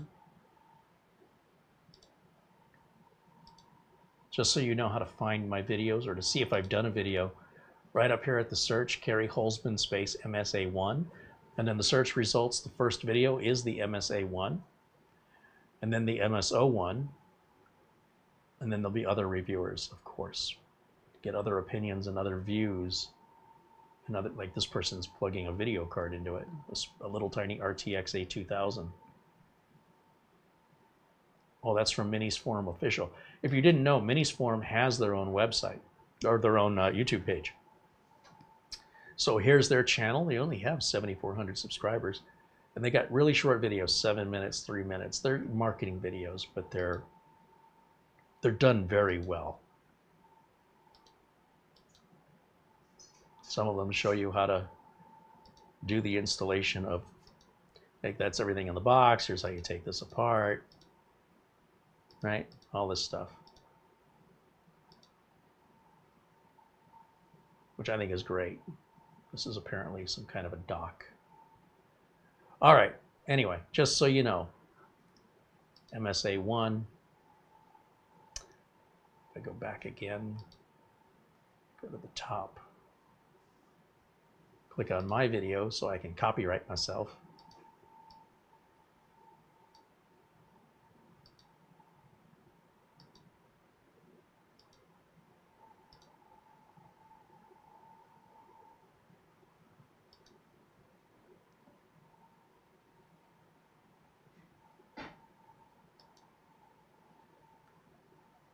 That's an 8700.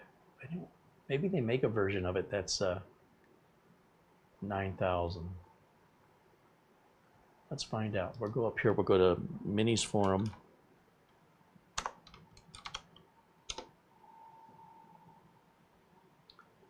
And let's just take all that off the end.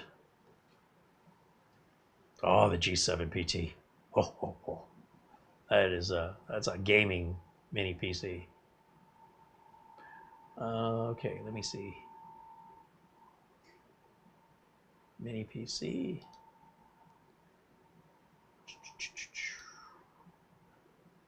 Oh, they got this one coming out. I can't wait.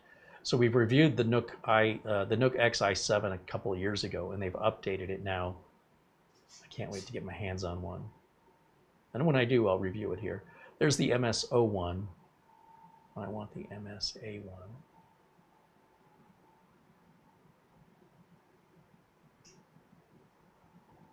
Oh, it occurs to me, when you watch my videos, by the way, let me go back to my video, and you scroll down to the video notes right down here. We'll keep talking about video notes. Here's the official page right here. I don't even have to search for it. That's convenient. And this will give us the deets on the MSA1. We're going to store.minisforum.com, and for some reason, not loading correctly. There it is. So you can get the bare bones unit, which is just the CPU. You put your own RAM and you put your own storage and operating system on it for as little as $259. That's a really good deal. Holy cow, is that a good deal? I mean, you're probably going to change the drive and RAM out anyway, right? Because you want something faster and bigger. So what processor is this? It has a removable CPU. Oh, that's... You know, I haven't opened it up and checked that, but it's got a desktop CPU in it. Is that right? So in theory, you could swap that out to the Ryzen 9000. It's got USB4 on it, triple screen display up to 8K, got all these ports. It's basically the AMD version of the MS-01 workstation. Yeah, it's telling me it's got the 8700G, not the 9000 series. So anyway, a little squirrel moment there, but interesting just the same.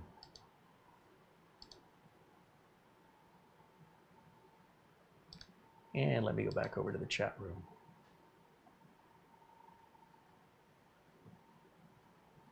John Williams mentions the CyberGeek Mini PC is awesome for everyday use. Thanks for the live stream. You and Mara are awesome. Thank you, John. Compliments will give you everywhere. Glad to hear you're enjoying your CyberGeek Mini PC. John Famler says, geez, there's so many incredible options for some computer-related items these days, such as these mini PCs, monitors, and even more NVMe drives. Yeah, it goes on, it goes on, it goes on. Lens Music says, currently unavailable. Was it? I thought it said add to cart. MSA1. Bare bones, $259, add to cart. It seems like it's available. I view the cart, it's in the cart, ready to be paid. They accept PayPal. Oh, it does not without a CPU. Oh, you got to buy the CPU separately. That explains that low price. So without a CPU, no RAM, no storage. You're just getting the case and motherboard, the ports. Okay, that's why it's so cheap. The good news is, I suppose you could put an AM5 9000 series in it, as long as you can stave off the heat with it. I'd be very concerned about that. Those AMD AM5s, they like to run as hot as they can get. So yeah, that's without a CPU. I've never heard of a bare bones system that didn't come with a CPU. That's really weird. But I'm glad that you brought that to my attention, because otherwise I just made the assumption that you're getting the CPU with that. But yeah, there's no way, because the CPU is probably going to cost you that much all by itself. All right. And so it is.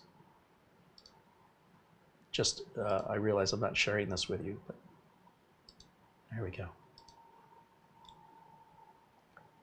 $259 US without CPU,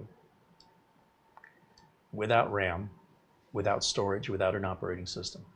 So the motherboard, the case, all the materials needed to cool everything, all your ports, all of that's there. And then you provide your own CPU, your own RAM, your own storage, your own operating system. Kind of cheaper to just get it already built, if you ask me. What's this weekend deal? What's going on? Venus 790 Pro 385. Is that a deal? Boy, they all kind of look alike on the outside, don't they? Showing that hanging out the back of the monitor with a VESA mount. A little bit about the cooling on that. Okay. Special September promotion. What's that? All products on the event page are 10% off. Free coffee cup with purchase. Activate between September 19th and September 30th. 10% off code. I think that's supposed to be SEPT, but SPET SP. September promotion is the SP, and I bet that was a misspelling. SPET should have been SEPT. But apparently that's the coupon code that misspelled. And these are the items that they are putting on sale. There's a pink one. You're looking for that pink UM773. Promotional price $566, originally $629. This is another UM773 ME edition, whatever that means. The UM780 XTX, we reviewed this one, and I really like this one a lot. 500 bucks, that's a great deal. Great deal. Look at that. You can even get it with 64 gigs of RAM pre-installed, and it's $584. That's fair. The EM780 is super, super tiny. If you remember this, this is only like 3 inches by 3 inches, something really tiny. And it's very powerful. 32 gigs of RAM, 512 gig of storage, and it fits in the palm of your hand. You can put it in your pocket. And then they've got the UN1270 at $315. And they offer a version of it with 64 gigs of RAM and a 1 terabyte solid state drive for $422. The bare bone price, I see. So the bare bone would be no operating system, no RAM, and no storage for $314.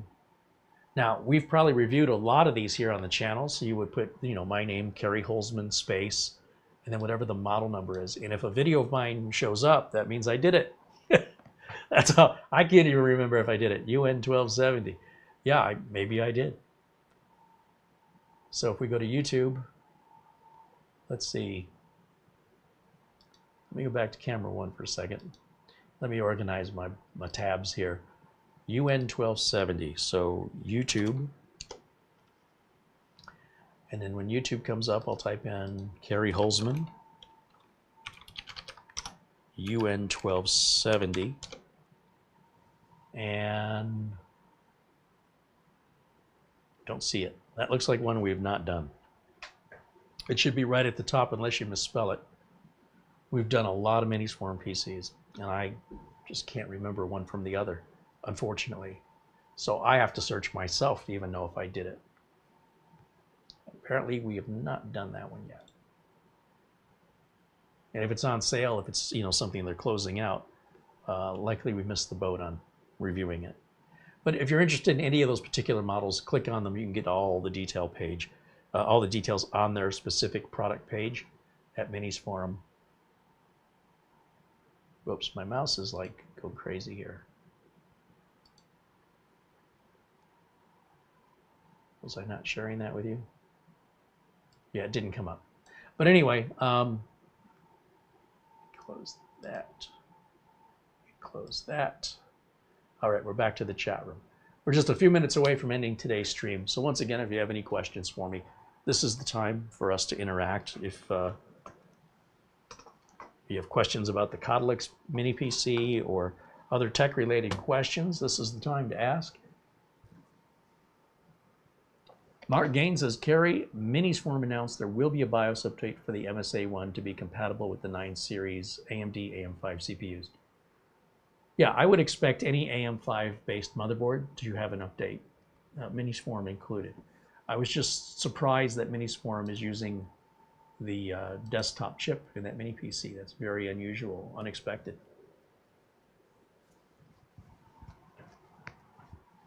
Mike Vision says, see you next stream. You missed my super chat. Oh, did I? Oh yeah, £3 from Mike Visions. He says, hello, Carey, and everyone in chat. Everyone good? Thank you, Mike. Sorry I missed that, and thank you for bringing it to my attention.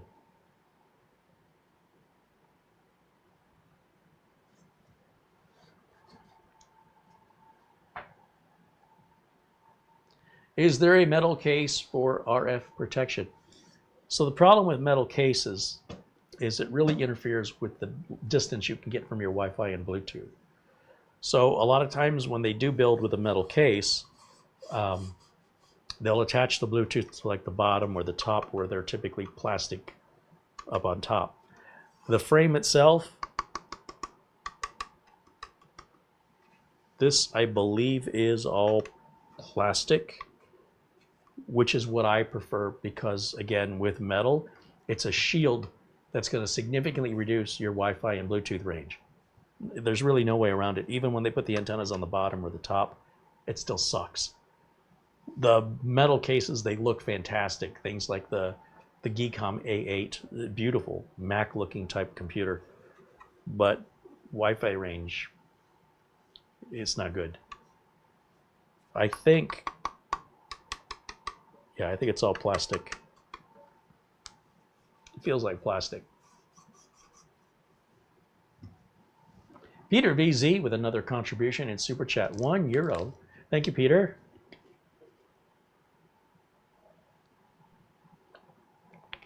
Mike wants to know, why would you have 2 Ethernet ports on the back of a computer? Well, this one does not have that, but people can use their computer as a firewall where you've got your internet going in and your internet going out, and then the computer is filtering everything.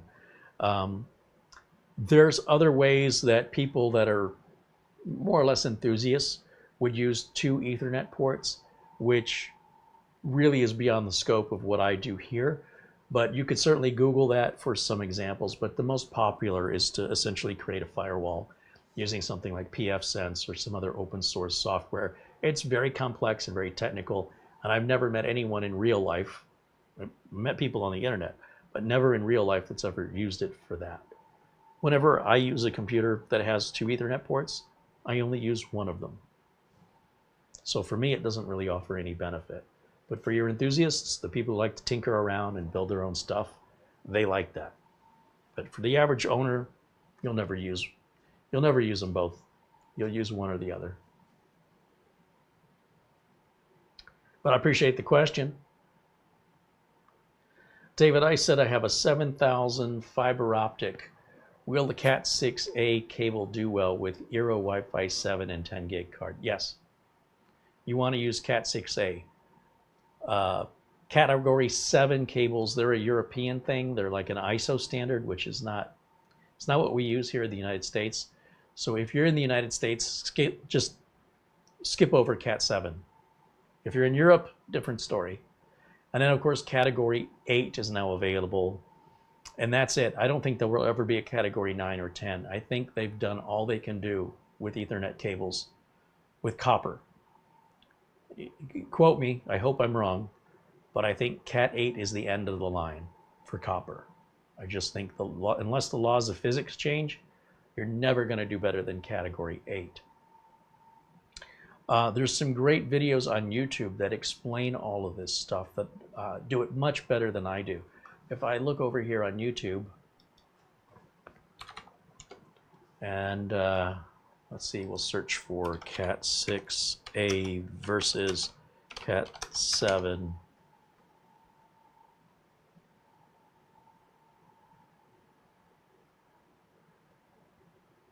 I'm trying to find a video I watched. I'll tell you what, you know who's good is Theo Joe. I subscribe to him, and I recommend you guys do as well. Let me share my screen with you. I want you to see what I searched for, okay? So you understand the best way to search within YouTube.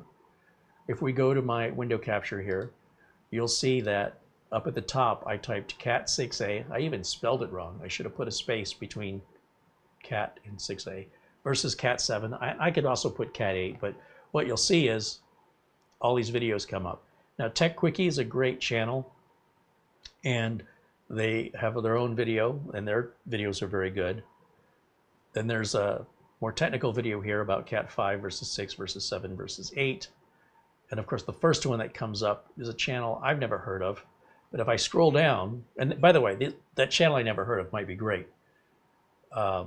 Space Rex is really good if you want to know more about network attached storage, and he's doing a video here on category cables. You notice he skipped over 7. He went from 5E to 6 to 8. Theo Joe does a great job. And if we keep scrolling down,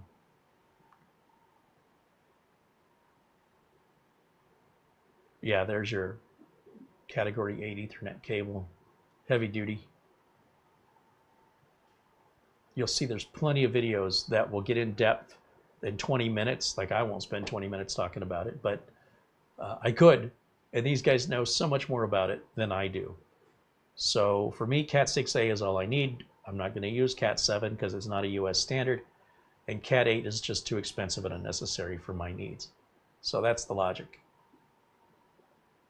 Let me go back over to my camera 1 here. And back over to the chat room.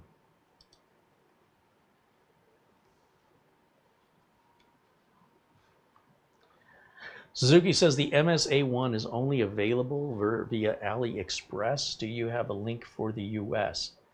Unfortunately, I did show you the Minisforum link for the MSA1, and it appears the only way they're selling it right now is bare bone.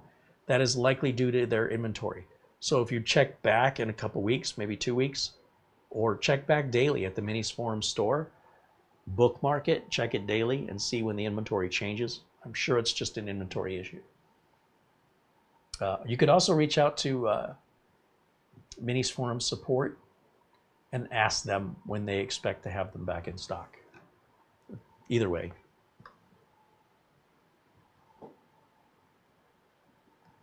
Suzuki said the super chat function disappeared. It should be there.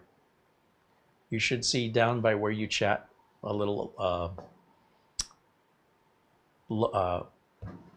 emoji icon. Next to that's a little $sign, and next to that's a little plus sign.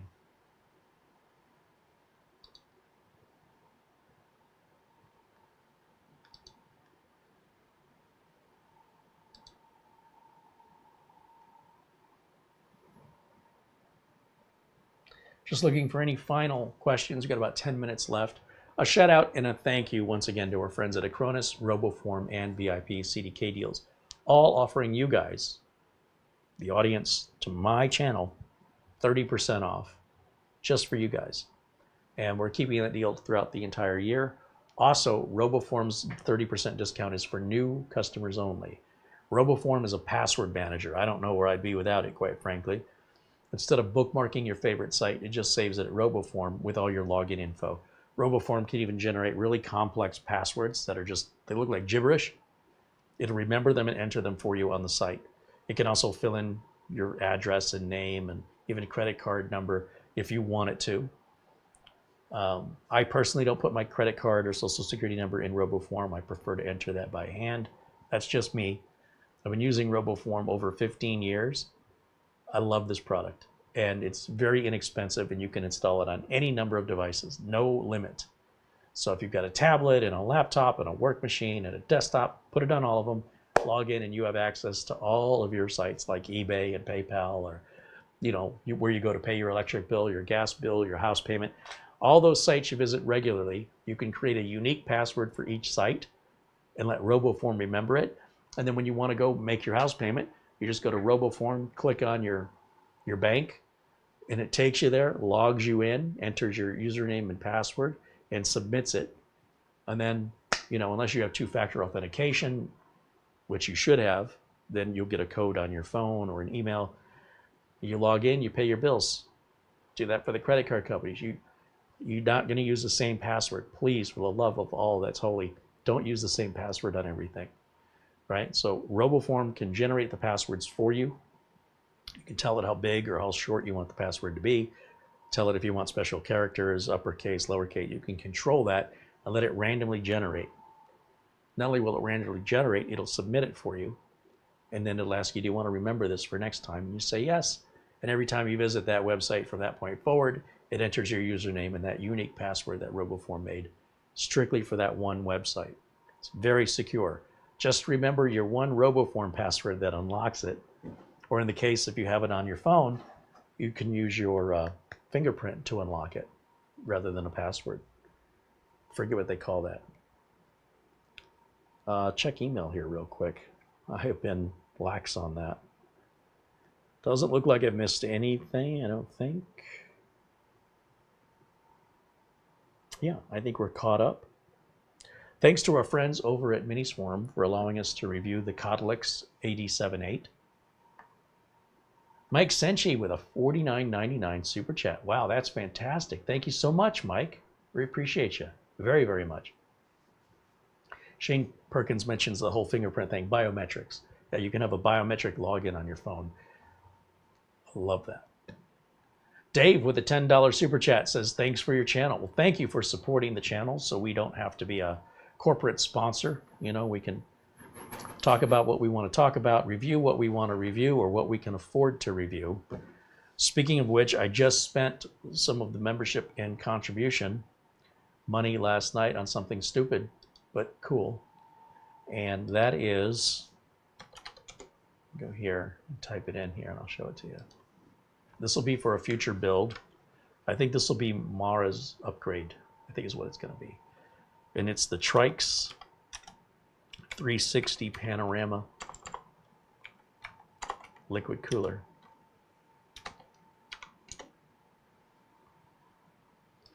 And it's pricey. It's a little bit pricey. Let me share my screen with you. Where's my, there it is. This has a giant screen that when looked at a proper angle with certain animations looks like they're reaching out of the screen. It's pretty darn cool. Now this is the non-RGB version. As you see, the fans don't have any RGB. If I scroll down here though, scroll up, we got a couple different versions and sizes.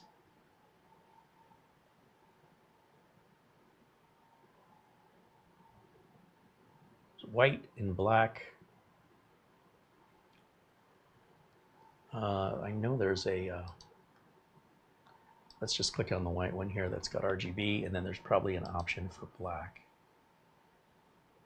There it is. So yeah, $350. But it's got a giant screen on it. And it, like I said, with a certain angle, things look like they're popping out of the screen.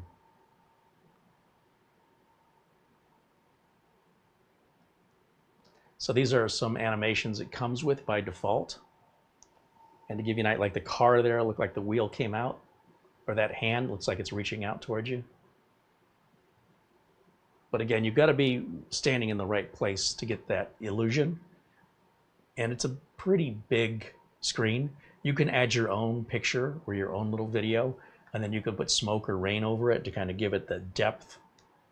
You can show your temps on it, of course. And it's a bit overkill. It's not the best cooler you can buy as far as cooling goes. It's not bad, it's pretty good, but it's all about the aesthetic. So when we get that, and when the new Intel chips come out, we're gonna build a system using the new Intel 15th gen chips with, we're probably gonna take the big Apache helicopter apart. I think that's a 12900K in there. 12900, and we'll put in whatever the latest and greatest is, because Mara always has to have everything. Big RAM, big storage, big processor, lots and lots and lots of RGB. She loves that, and she doesn't want to lose that on the upgrade. So we'll make sure we keep all the RGB. We're going to replace the cooler that's in there with this giant cooler with the giant screen, and that'll be a future build video. I don't have many build videos planned this year, or even in the months ahead. Just once in a while we'll do one, and so this will be that once in a while. We did buy the MSI Meg boards with the initial intention of upgrading, but with the issues with the 13 and 14900Ks, we're going to hold off. We'll wait for 15th gen. So that's the plan. If you're curious at what's some of the projects we're working on behind the scenes, and of course Mara's back there doing all the administrative work in running the YouTube channel, from video notes, the thumbnails she creates, monitoring the chat room, talking with potential sponsors or folks who want us to review their stuff. Then she kind of filters that and brings the stuff to me and says, well, do you want to review this keyboard? I don't want to spend 2 hours talking about a keyboard. They have 4 to choose from. You know, send me all 4. Tell them to send me all 4. Then we can review all 4 keyboards. But you know, they want to send us one, and they want us to do a dedicated video, and it's a $40 keyboard, and they're not paying us. I don't think so. So stuff like that, she filters through and finds the appropriate products that would be ideal for us to review, that are a little bit more in depth to test than just one single inexpensive keyboard. You know, I love this keyboard, but it's Bluetooth. And the problem is, it won't work in the BIOS. This keyboard won't work until Windows loads. And unfortunately, they don't make a regular wireless version of this. You can either wire it or you can have it Bluetooth. That's it. The mouse, on the other hand, this can run on Bluetooth or on regular Wi-Fi. So I don't know why they didn't just, not Wi-Fi, but wireless 2.4. I don't know why they didn't make this wireless 2.4, because if they did, it would work just like a wired keyboard, meaning I can get into the BIOS or, before Windows loads in the command prompt. This has to have Windows loading to load the Bluetooth driver for this keyboard to connect. Drives me crazy, but it looks cool on camera. Stupid reason. $200 keyboard. $100 mouse. The mouse connects wirelessly like it should. The keyboard is only Bluetooth. So I guess this is intended really for Apple owners and tablet owners, I guess. Drives me nuts. Why isn't my keyboard working in the BIOS? Oh yeah. When you got to hit delete to get into the BIOS, you hit delete. Yeah, it doesn't work because it's Bluetooth and you haven't loaded the Bluetooth driver yet. So how do you get into the BIOS? I got to grab my spare keyboard and plug it in temporarily and use this keyboard here to log into the BIOS, make my changes, and then I unplug it. So stupid. All right. One more look-see here in the chat and we'll wrap it up for today.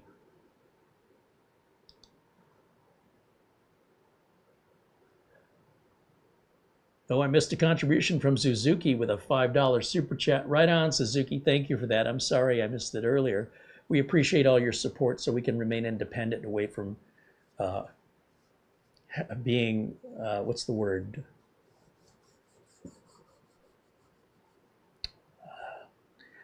Relying on corporations is something I don't want to do. And especially if a corporation's paying us and telling us what to say and what to do, and then we have to show it to them. We can't go live. They have to see it and approve it.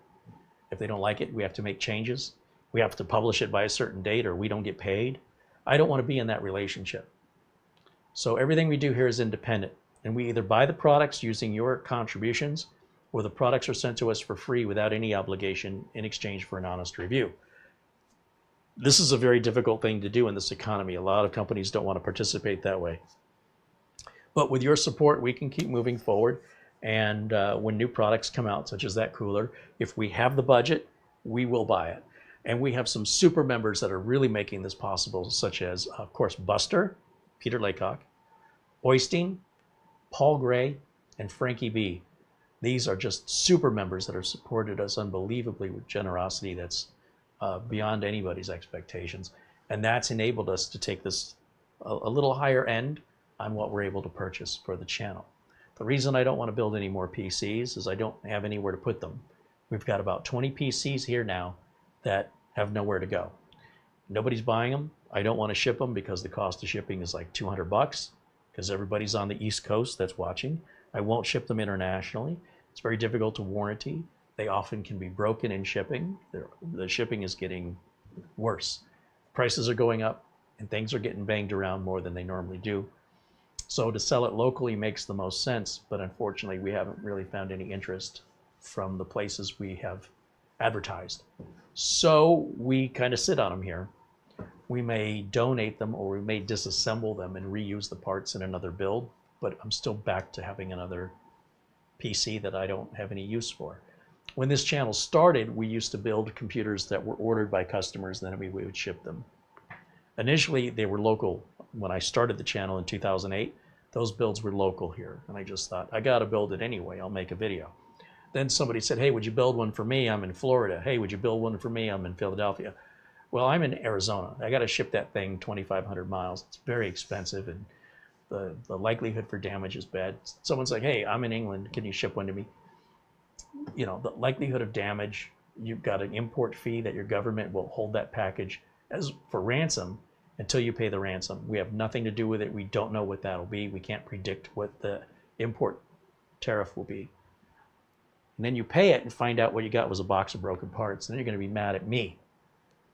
So for that reason, we're not adding any more PCs to the mix unless we're using them personally here in the studio, such as the streamer or the office computer. And of course, the work that Mara does with the thumbnails and such requires a lot of processing power. So we'll be sure to try to kill two birds with one stone by having the content of showing that upgrade, and then at the same time utilizing that in running back administrative tasks here on YouTube. Peter VZ with a €1 super chat. Thank you, Peter. Suzuki says, my home office is a cemetery for old PCs that I built since 2005, so I understand what you're saying. Rick wants to know what happened to Mitch. Mitch is fine. I just talked to Mitch the other day. He'll be traveling to South America in mid-October, a couple of weeks. So right now with Studio C still being in a rebuilding phase, if you will, it's really not easy to have a guest on at this point. But yeah, he's doing fine, and you'll see him in the chat from time to time. He usually joins us in the chat room on Fridays. You'll see him.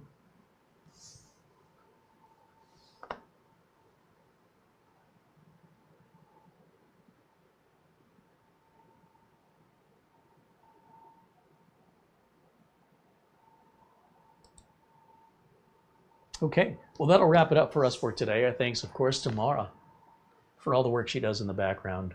It's a lot of work. If you understood what happened behind the camera, how we get prepped to acquire what we're going to do, it's a lot of work. And there's a lot of not just us receiving requests, but us requesting from others where we're told we're not interested. Apparently, I don't have this problem solved where what's happening and what was happening before with the other Wi-Fi mesh point was, I'm wired to this with a physical wire to the streaming PC. And the streaming PC, for some reason, just disconnected from the mesh point. So I no longer had an internet connection on the streaming PC that's wired to this. And I found there was a firmware BIOS update and there was a driver update, and that seemed to have resolved it until just now.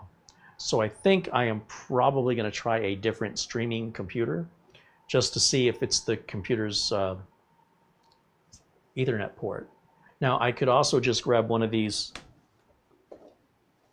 USB to Ethernet port adapters and plug it into the streamer and use this instead of the one built into the live mixer motherboard and see if it's Ethernet adapter related.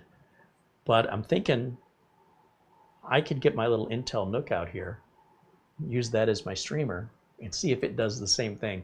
Like, we've been going just over 2 hours and it just happened with no explanation as to why. So maybe it's something to do with that motherboard, that live, it's the AMD B650 live mixer. Very strange. We're still figuring it out, but we know that it's not our mesh because it did this with the Asus ET12 and now it's doing it with the Deco BE95. We've replaced the cables, we've updated the BIOS and the driver for the network card. Everything seemed to be happy until just now. Intermittent problems are always the fun ones, but you know what? It's a great way to test, just to use it and we'll figure it out.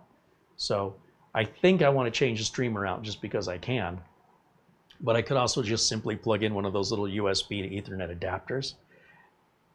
You guys would never know, but if it dropped, then we'd know something else deeper is going on. If it doesn't drop, well, then the question is, how many shows do you do with that Ethernet adapter before you're convinced it's fine? Because we've been using it now for a few days and it hasn't done this. What can you do? These videos are live and you get to see exactly some of the frustrations and struggles that not only about showing off the products and trying to cover everything and the technical side of things, but also just something as simple as streaming. So in any event, thanks to RoboForm and Acronis and VIP CDK deals, they all offer you 30% off. All the details are in the video notes below the video. Also, if you're interested more about the Codlix, we've got that link to Amazon. It's got a $112 off coupon right now. And of course, if you have any specific technical questions about any of the Minisforum PCs, just visit Minisforum support. They're more likely going to know the answer than I am if it's very technical.